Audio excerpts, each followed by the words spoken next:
Hello and welcome. We are Harmoniously, and this is Harmoniously podcast. And we have Sean with us today. Hey, it's great to be here. Thank you so much. So we would like to start with really a short breath, just to tune in into this podcast, and for everyone who's listening also. So let's just if you can close your eyes, and we just start to focus on our breath, to really connect with this present moment, left everything else outside, and so on. Just focus on the breath and allowing our soul to enter in this present moment.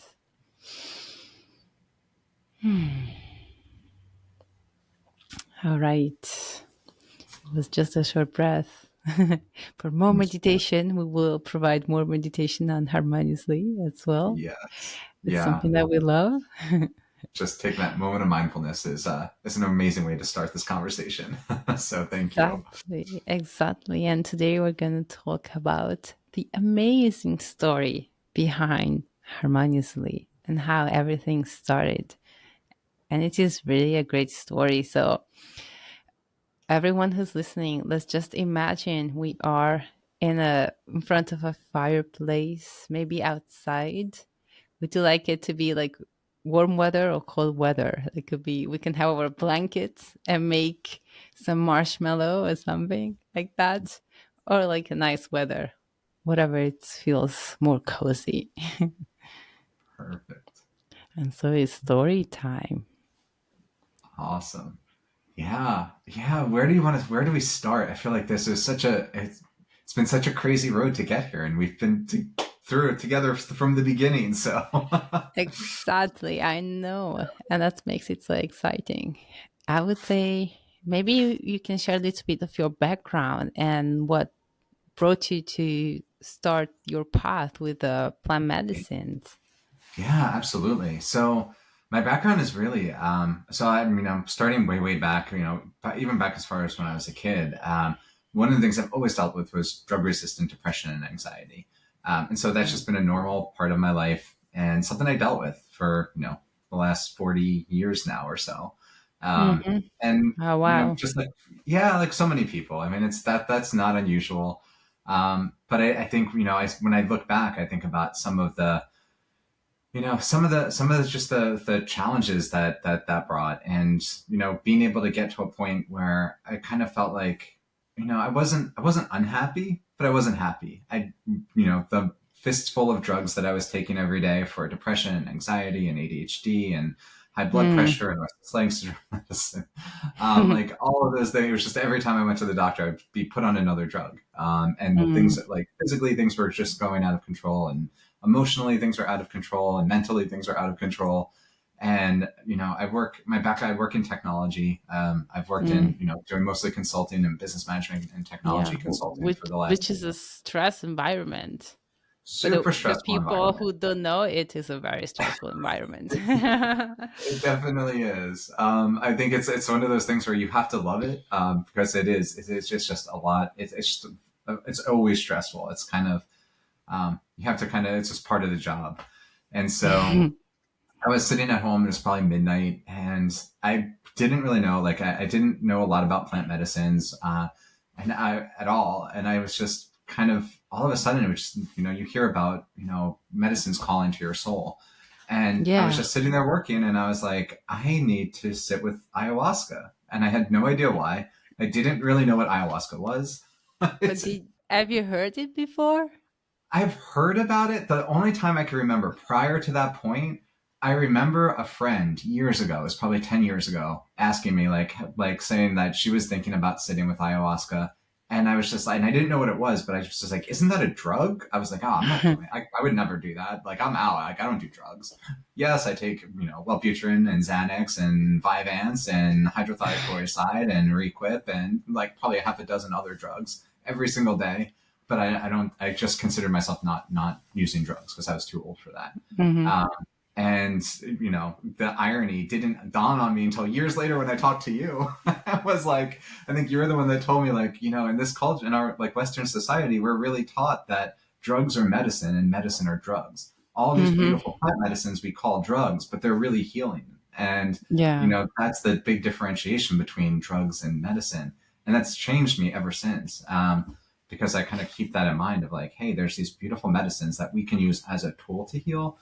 Um, but at the time, I had no idea about that. I was just like, I kind of, I'll be honest, I kind of thought it was going to be, I tried to learn about it. I was like, I don't know why I'm thinking about this, but let me look into it. And I did some Mm-hmm. research and I saw some stuff where people were using like, felt stuck in their careers. And I was like, oh, this is fantastic. This is going to be like spiritual career coaching. I'm going to go and drink ayahuasca and then I'm just going to know what to do. And I'm going to make lots of money, do all these things. And it wasn't like that at all.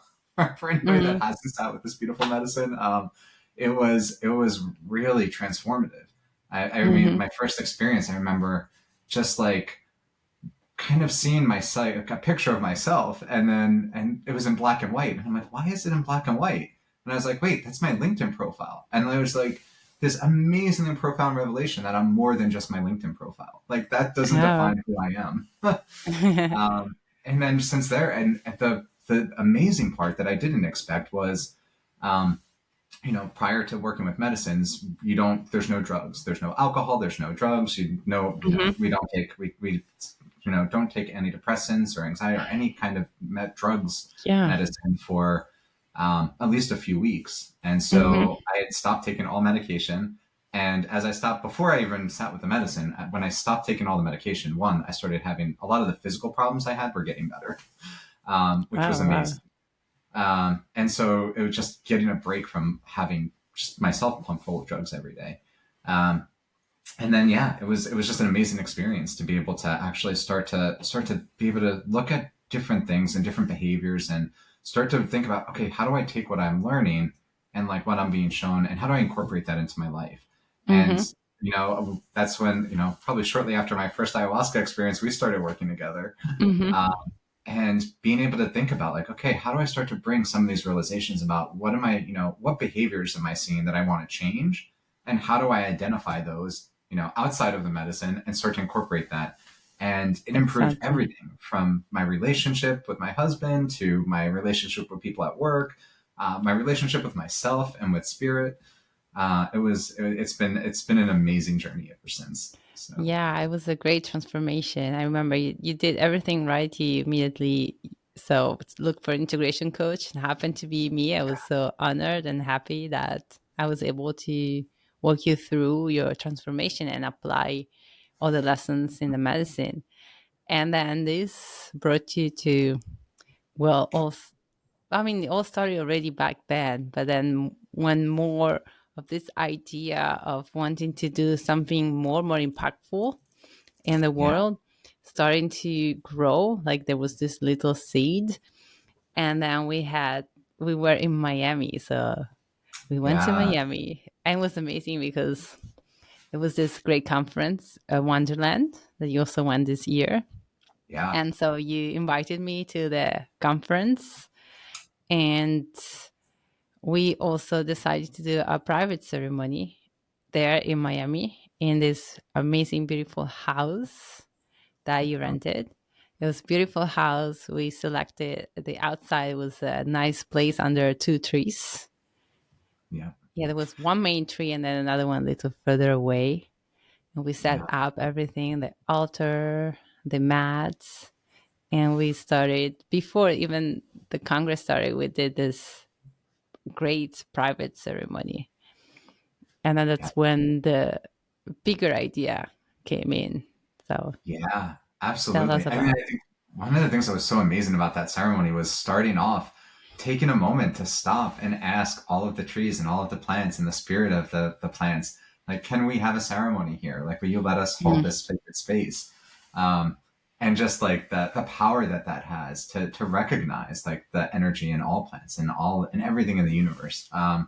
Yeah, that was a really beautiful ceremony, and it was probably the first point where I think when I still remember the first time I worked with plant medicines, somebody telling me, you know, you're going to get a lot from this experience. Don't quit your job. Don't run off to don't do anything drastic. And that Mm-hmm. really kind of struck a chord with me because I realized afterwards, like, how, wow, all of a sudden there's this huge shift, and you're like, wow, what am I going to do? And Yes. I really kind of looked to that guide and to the, the spirit of the plants and the spirit of Mother Ayahuasca to just guide me to be like, what, I knew I wanted to give back. I knew I wanted to do something. I wanted to be able to contribute because, we talk about plant medicines as being a relationship. Like Mm-hmm. whenever I talk to them, like I have a relationship with ayahuasca, or I have a relationship with this medicine, I have a relationship with ketamine. Because it really is, you learn to work with it, and it's very different than traditional medicines where we're like, okay, well, take this pill every day and you'll be fine, and nobody's Yeah. fine. The pill doesn't fix anything, but we believe it's going to, and we just keep taking it. And that's so different here. Where with medicine, with psychedelic medicines, we're really looking to do the work. We're like, yes, we Mm-hmm. get these wonderful and beneficial kind of understandings and insights into our own self and our own personality and our own spirit. But unless we do the work to actually do something with that, Mm-hmm. it doesn't help. And Yeah. I think that was the first time where I really were, sitting with you, being in ceremony, being able to, when you were channeling the spirit of the plants and actually talking about some of the things like, Yeah. how are we meant to use this medicine? What are we meant to do? So, So, what were the message during the ceremony? And then, of course, we had this other beautiful moment of channeling the spirits. But what were the yeah. messages before that part that was at the end? Yeah. So it's yeah, I think so. One of the things was really just was this kind of this realization of we need to be able to we need to be able to make medicines more accessible. And that's Mm-hmm. something that I mean is important to me. I also do a lot of volunteer work in this industry. So I volunteer at Chakrina Institute for psychedelic plant medicines, and kind of seeing the direction the industry was going, and wanted to make sure that, hey, how do we make sure that it's not, ketamine, IV infusion ketamine treatment has been around for years. Mm-hmm. And for anyone that has $1,500 per session for a minimum of 6 sessions, so that's, well, 10 something $1,000. Like, it's a great option, but not everybody can afford that, and it's not covered by insurance. Mm-hmm. And so I think one of the biggest things was really just seeing, like, was this knowledge of, like, y'all know it when you say, like, you just keep doing the next right thing, and like, and you're gonna, like, you'll see what that path is going to be. And I still had no idea. I remember talking when we were talking about it and saying, I don't know what I'm meant to do, but I know I'm going to know it when it gets there. And just, like, Yeah. basically just say yes. Do we do this? Yes. And I just followed that. And I think that was one of the places where, um, kind of taking that and thinking, like, how do I apply that? And then it was Yeah. shortly after that, after that ceremony, that I kind of, all of Harmoniously came into place, because I was Exactly. used to plant medicines, and I wound up, I think, I wound up in the hospital for over a Yeah. month, Well, and then, like, before yeah, going there, let's go step by yeah, yeah, step. Let's oh, not. definitely, yes, cool, That's the other big step. So this first step was this beautiful ceremony. Then at the end of the ceremony, where you got the message of, like, yeah, all these questions that you have, how to make this medicine more accessible, this medicine that made a big difference in your life. Um, yeah, and the medicine told you just step by step, you will know it. And at the end of ceremony, it closed with the other people that were staying in the house. They came back, that they were somewhere else, and there yeah, was this beautiful moment of this nice gathering. And with the channeling, with the spirits coming through, like, I channeled the spirits giving this message of, like, all the people that were here. That was the starting of something important.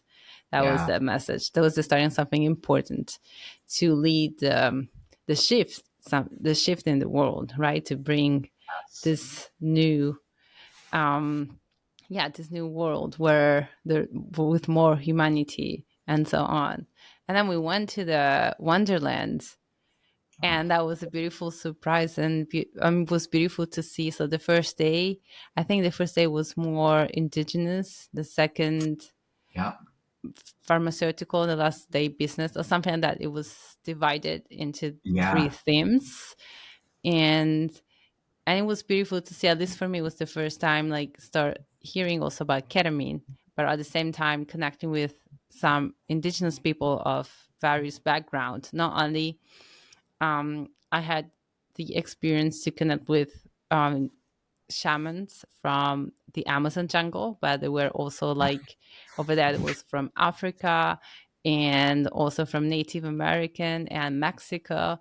And so it was beautiful to see how all these tribes, indigenous people that are still connected with plants and traditions, they all bring this beautiful message of this more connection with within human beings, within life on earth.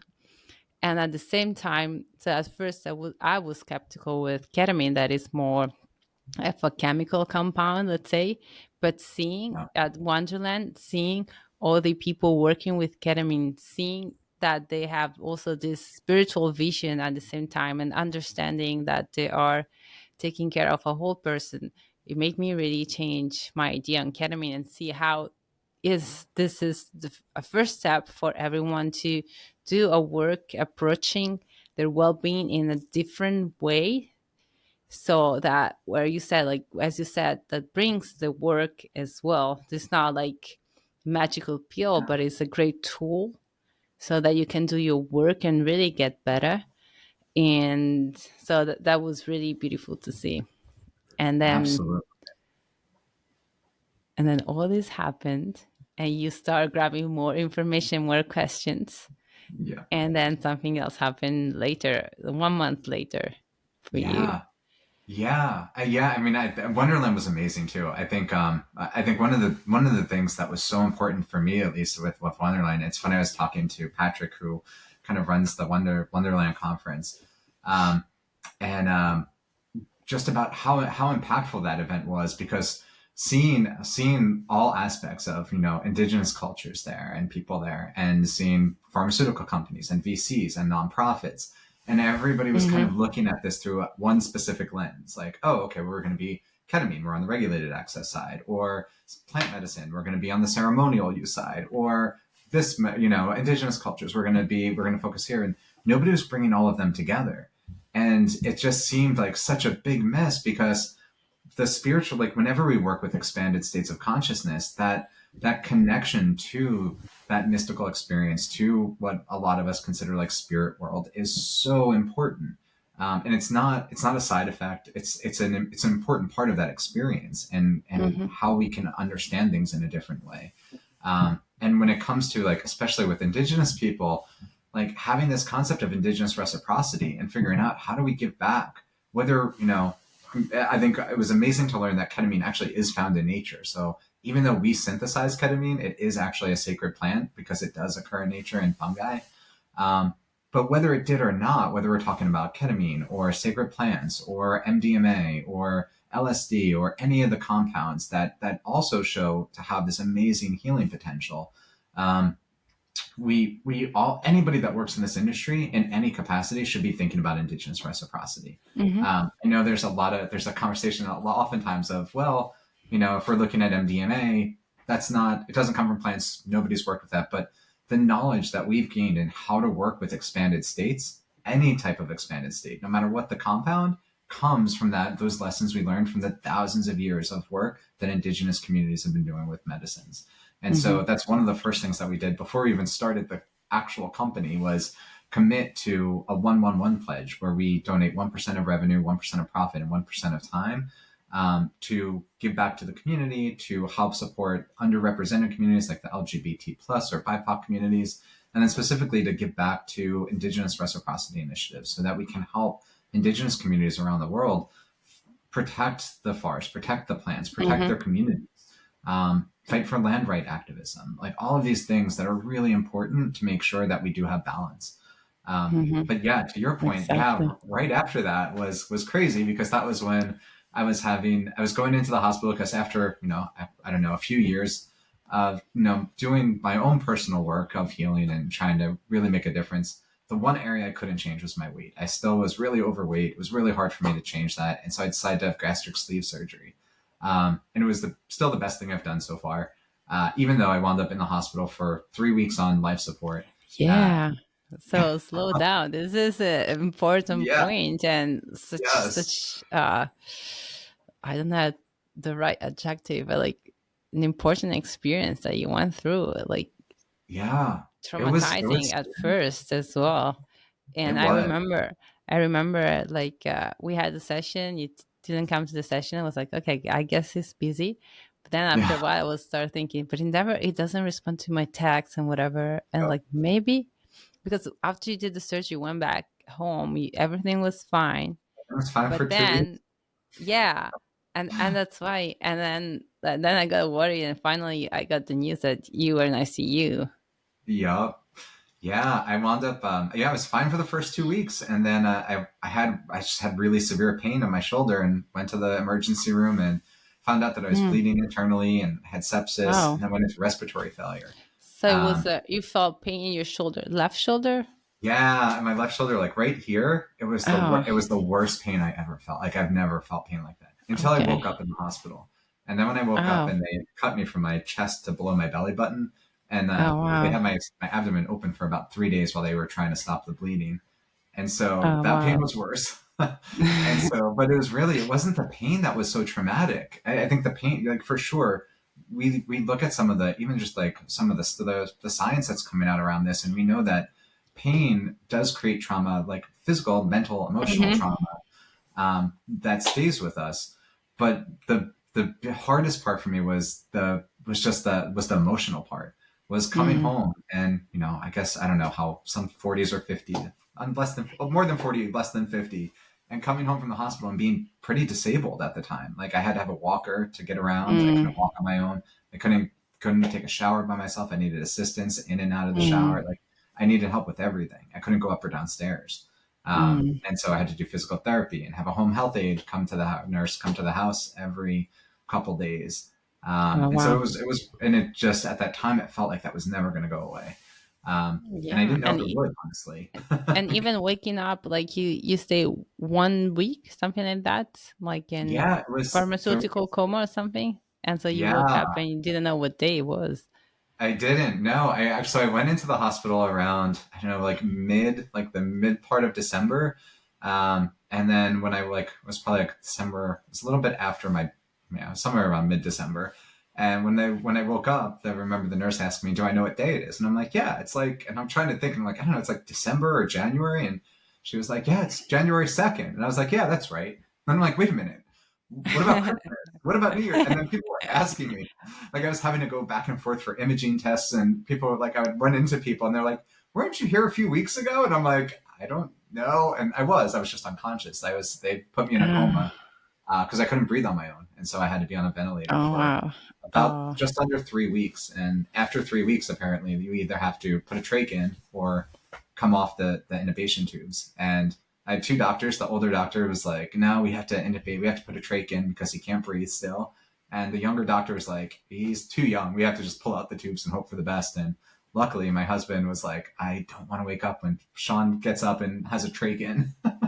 And Oh so wow. they decided to pull the tubes out, and it was scary for my family. I was asleep still, but it was scary for my family for a Of while. But course. over the next couple of days, I started to be able to breathe on my own and with oxygen and everything else. I had to come home with oxygen.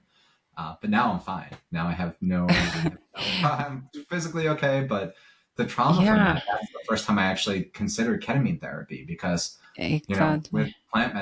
all plant medicines, natural medicines have a much higher tendency to make us either upset our stomachs or Hmm. purge, like ayahuasca. And with the abdominal surgery, I couldn't risk that. And so Hmm. I did ketamine assisted therapy with an amazing psychotherapist. Oh, at Um, home. Oh, at okay. You home. you tried Yeah, at I home. didn't have to go into an office. I Oh, didn't that's like very one of the convenient. it is. Well, and it's convenient for a lot of reasons. Like, yes, there's the piece that for me, I'm about an hour and a half to 3 hours, depending on traffic, outside San Francisco. So for ketamine therapy, that's not offered in farm country where I live. And so I had to have to figure out how to be driven 3 hours there, 3 hours back, just to be able to get treatment. And so it wouldn't be an Mm, option for me. And the second piece of it is, I know just from years of working with therapists and psychologists, is when I'm in an office and I'm in a very clinical environment, it's very hard for me to let my guard mhm. down. And so I tend Yes. to just smile and say, "Everything's great. How's everything? Yeah. Fantastic. How's things? Great." I think that there is also research on ayahuasca in that case in Wow. Brazil, and they tried ayahuasca in the clinical environment, and it didn't work. as good Yeah, as in ceremony space. So definitely the environment is very important. for sure. I think environment I think and that's one of the reasons why we do what we do and take that spiritual approach at Harmoniously, because we see over and over and over, like, medicines or drugs will reduce symptoms for a short time. And that's pretty universal. How we get healing, when we incorporate that, like the medicine with psychotherapy or coaching, it's more effective and it tends to last Hmm. longer. When we combine that with spirituality and life purpose and a sense of being, like, then the outcomes are even better. And so Hmm. so when we look at this and we look at the importance of that ceremony and that connection to spirit and that connection between mind, body, and soul, like, that's where to me the most impressive things happen. Absolutely. And so, how So was your ketamine therapy after it was your amazing. experience? I I see you. was Yeah, I'll tell you, like, the good and the bad. Yeah.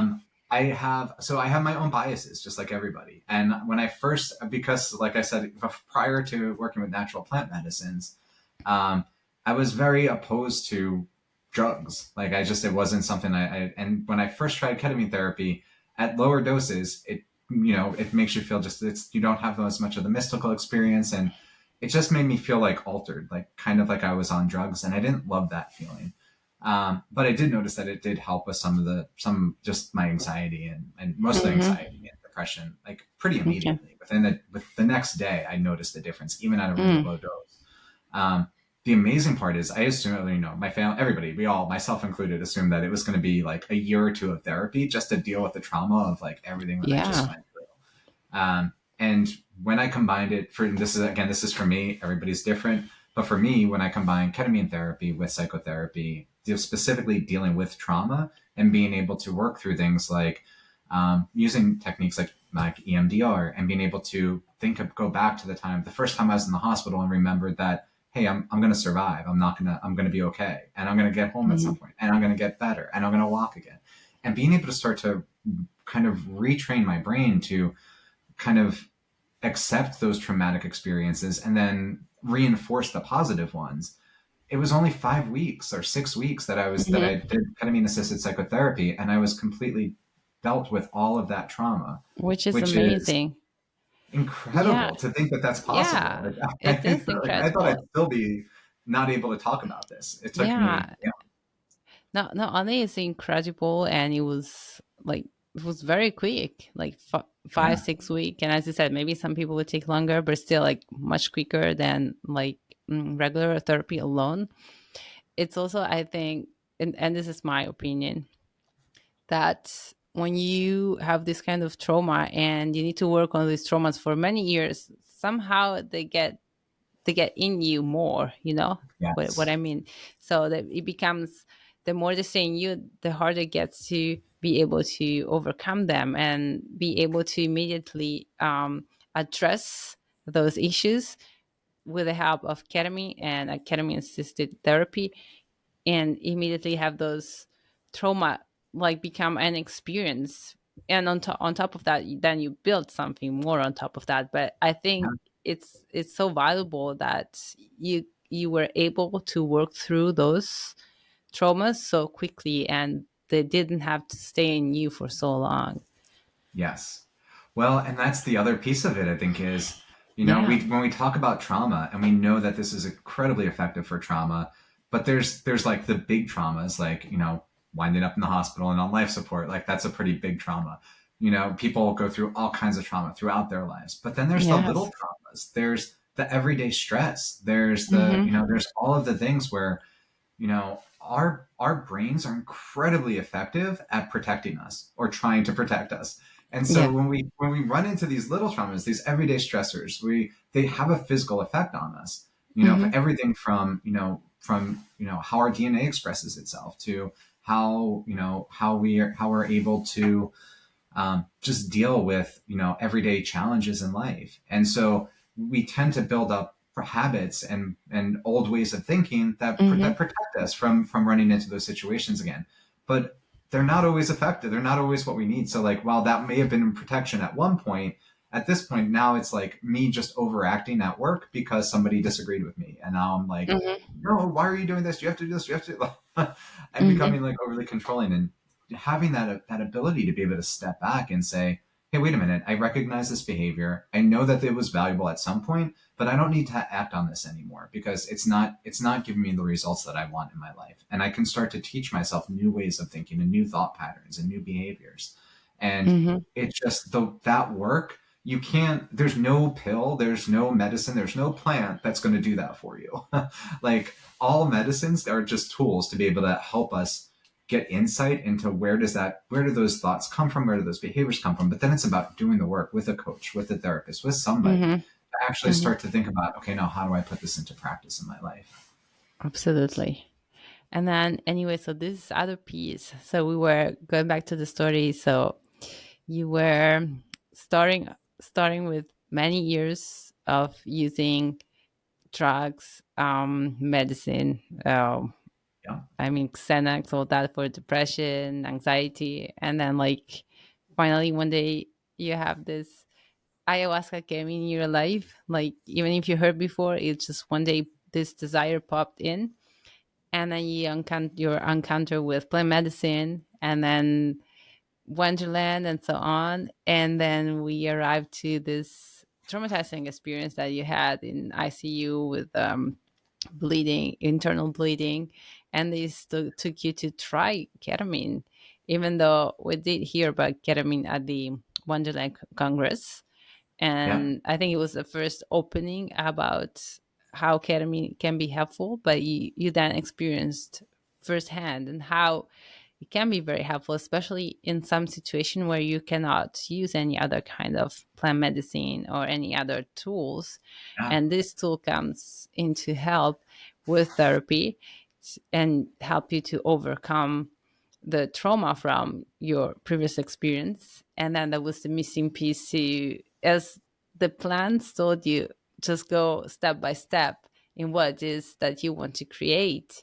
And that was the missing piece of like, oh, maybe tell us more after that, because after Yeah. that, the only thing I know, then a couple of months later, when we were all fine, you contacted me and you were starting this harmoniously. So Yep. Yeah. So yeah, how I did it think actually go then? yeah, I mean, thinking back about it, it still seems unbelievable to me. We Mhm. kind of started talking about like, hey, what if we were to bring all of these things together? Like, so I don't like I was lucky. I worked with, even doing at home ketamine therapy. I worked with one of the other companies that I really really respect, which is Interwell. I think they also do a really great job. Their focus is very much on the psychiatric approach model to Mhm. mental health, where we're very similar, I think, in that regard, where we bring in the psychological and the psychiatric model and regulated medical access, but really incorporate that. The focus is incorporating that on spirituality and psychology. Like, so really Mhm. this full holistic approach to, um, how do we think about treating a person. And I think, like, Rachel, who I know you talked to Rachel recently also, like Rachel, one of our co-founders and one of the most brilliant medical people I know, um, was started to just kind of thinking about, how do we start to look at prescribing not just the medicine, but how do we start to put things like my care plan has go outside and get sunshine 30 minutes a day, Mhm. be walking and natural Oh movement, yeah.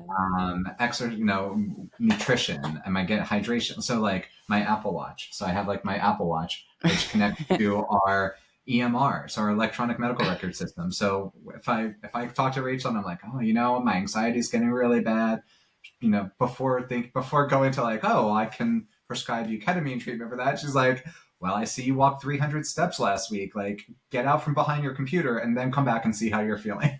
And so it's things like that were, yes, medicine helps, but it doesn't help by itself. And so we really try to incorporate all of these things that we just saw missing in the industry. And Mhm. so that's when I reached out to you because, having the background in working with sacred plants and plant dietas and spirituality, and bringing that lens in to how do we Yeah. think about how do we do the right next thing with this company and to really make a difference in the world, because like Yeah. our number one goal is to help people, but we help people by elevating consciousness. Like we really Mm-hmm. want to see the whole world be helped. And this is like one small step towards really making that change. Mm-hmm. Um, Yeah, and that's the beautiful vision behind Harmoniously. So it, really approach well-being yeah, in a way that that integrates all these tools and especially focus on the person. yeah, because it's all you have. Like we have everything in us we need to heal. Like we have amazing abilities.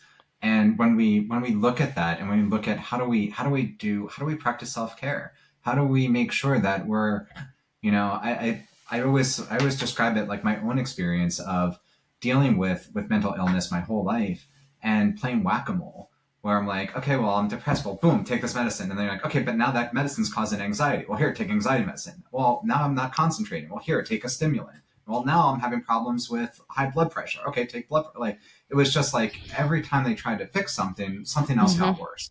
And so at least for me, and again, everybody's different, but for me, it gave me this ability to be able to step back and be like, okay, I have tools.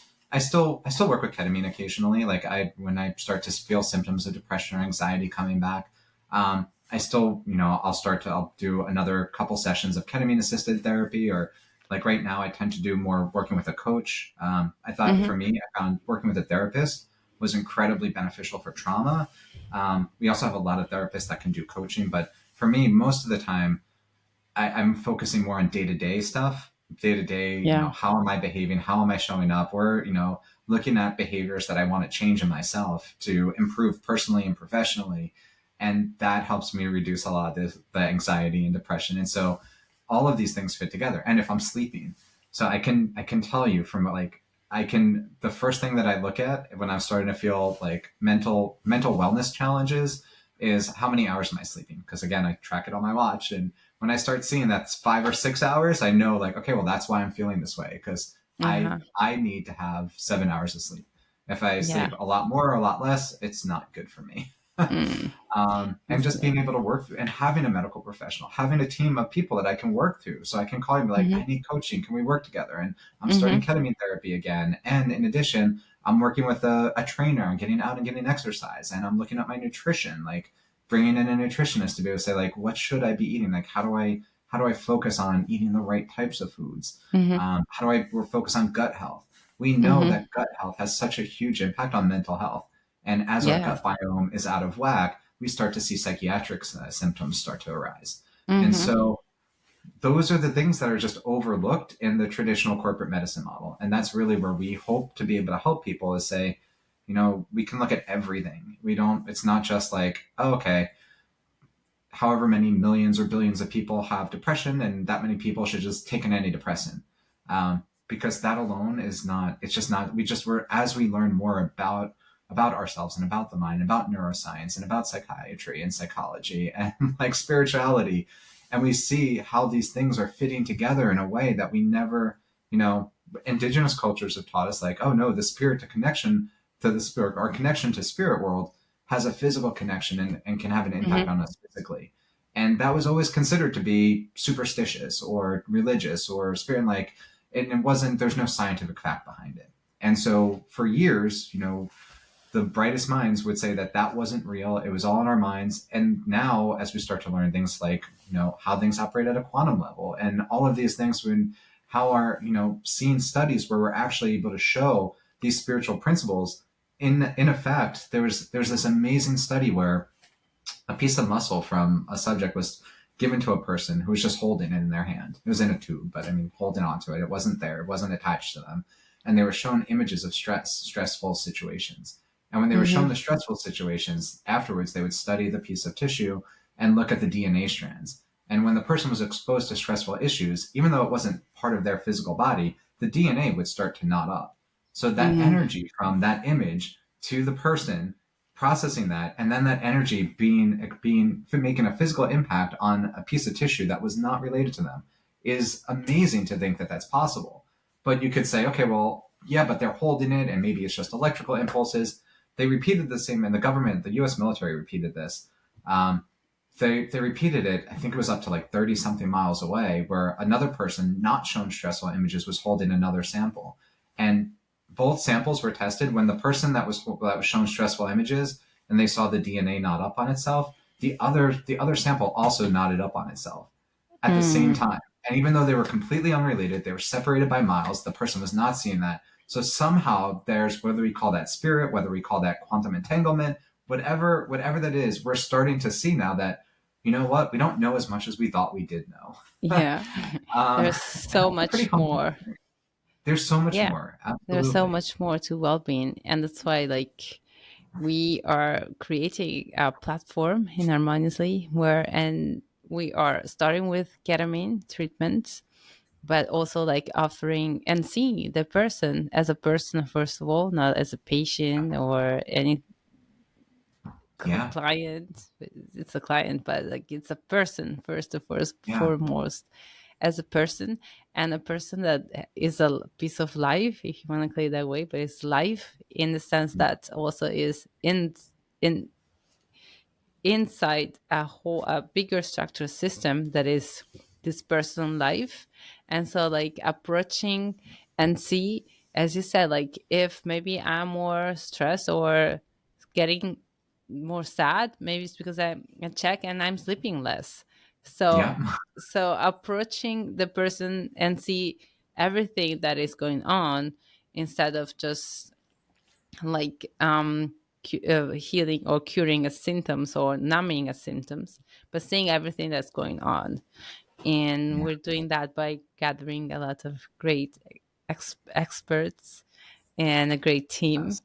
to be able Yeah. to, as you said, like, okay, maybe right now I need more coaching, and then later on, a couple of months later or 2 weeks later, maybe I need more to focus on nutrition, or now I feel I want to focus more on meditation, and so on and so on, and be able to offer all of that according to what the person feels they need, or what is that they are lacking in their life or want to learn or do more. Yeah, and I think so important there is that ability to meet people where they are. And Mm-hmm. so there's, speaking from, again, from my own personal experience, when you're dealing with like really severe depression or anxiety or PTSD, it's really hard to be able to say, okay, well, I'm going to focus on spirituality or nutrition. And we know that. And Yes. so having this path where people can say, you know what, I just need medication, again, coming from someone that like deals with drug resistant depression. Um, there's only so far like traditional medicine wasn't working. Like I've tried it. I've done TMS, transcranial magnetic stimulation, where I would have to do 36 sessions twice a year. And I would have to drive hours a day to try to get, like, half of my day would be spent just going on most of the year for Mm-hmm. TMS. Um, and so to be able to say, we have the option for people to say, like, I just want to try the medication. Like, let me see if ketamine treatment helps me. And as we start to see it, like, and the one of the benefits, while we're still waiting for, well, hopefully we'll see the FDA to approve ketamine for an on-label use for depression and anxiety next year. There's a lot of work and a lot of science going into that.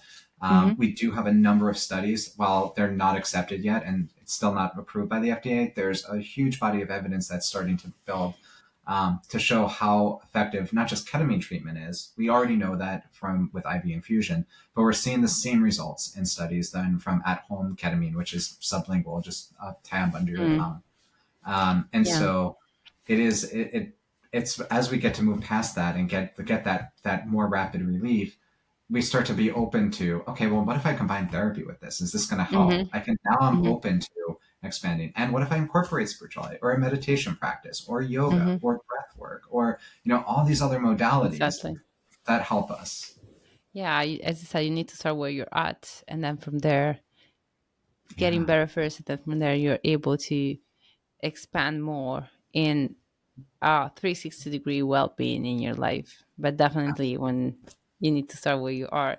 And the beauty with ketamine, in when we did the podcast with Rachel, she was also explaining how if for people that are using medicine for anxiety, depression, and so on, they can do ketamine treatment, which if you actually want to try some other plant medicine, you cannot. You have to to Yeah. get off those, and that can be a big impediment. So it's good that you can start your journey with ketamine that way as well, and getting better.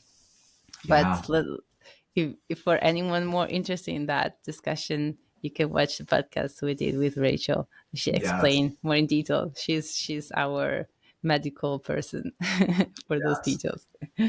Absolutely. Yeah, I know. That's yeah, it's so true. And it's it's so great to see where we are right now with so much changing and just so much research going into, not just ketamine, but all psychedelic medicines. And I really hope that we continue to see the progress that we're making where we're accepting what's important from what ceremonial use as well as medical and regulated access use, and the two are so important. Like that's the one thing I Hmm. still worry about is, while we make all this great stride on the medical access side, and I think we should, we also need to remember that there's a lot of that healing potential does come from that spiritual connection, and Hmm. we don't want to take that away. So Yeah, absolutely. And also, like, I'd like to remind the last thing you told about it a little bit at the beginning of the podcast, but also, like, not only harmoniously, we want to approach the well being of the whole person, but also, like, the structure of the company is in a way that want to honor um, the indigenous people and just in the yeah. indigenous tribe, and also any other kind of volunteer work, or as well like making this kind of practice more accessible to anyone, which is also one of the vision behind harmoniously. Yeah, it is. So that's actually part of so we incorporated as a PBC, as a public benefit corporation, because we really do we want to be able to make sure that we're making an impact in the world and in people's lives. And so we do everything from, we have a really strong focus particularly on Indigenous reciprocity. I think that's so important. Again, like we have, we donate we're going to work with Chacruna Institute to be able to donate 1% of profit to their ERI, their Indigenous Reciprocity Initiative, where they make grants directly to Indigenous communities so that they can use those funds however they need to.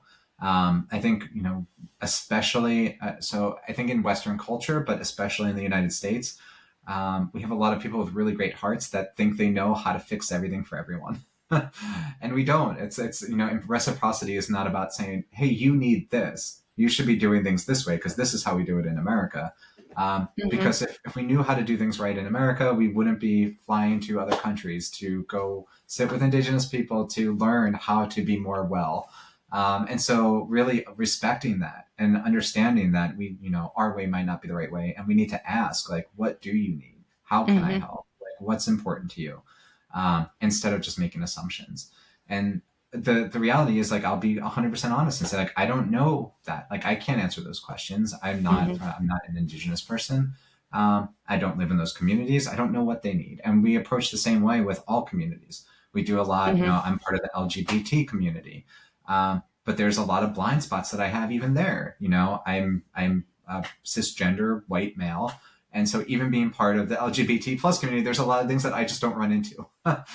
There's a lot of things that I haven't experienced, and I Yeah, recognize that, and I want to make sure that we don't let those blind spots yeah. interfere with the work that we're doing. And the And same that with veterans, another group yeah, that and we veterans. want to support and help. Absolutely, yeah. We have Dustin Hamilton, who's a Marine Corps veteran, helping us do outreach, and we have a number of patients that come from the veterans community, and Hmm. there's such a need to be able to help that Yes. community who's dealt with so much trauma and dealt with so much stress, and Hmm. how can we give back there? And so we Yeah. do. So we really try to focus on, I would say, just stopping and asking, like, what do you need? How Hmm. can I help? Yeah. Yeah. Beautiful. Yeah, and hopefully, and also like by growing, we will probably approach other communities that we can approach in the same way. But that's the vision behind it, like supporting this community, this reciprocity, and asking them what they need, and supporting that in an act of service. Absolutely. And yeah, that's beautiful. I think we're arriving to the end of this podcast, Yes. Yeah. Thank you right? so much. It was such a beautiful conversation. I'm so Any glad to hear it last with you. words you would like to share? No, yeah, I think that's it. Just thank you so much. It was so great to be here. It's so great to be able to kind of talk a little bit about harmoniously. Hmm. Yeah, thank you everyone for watching or listening.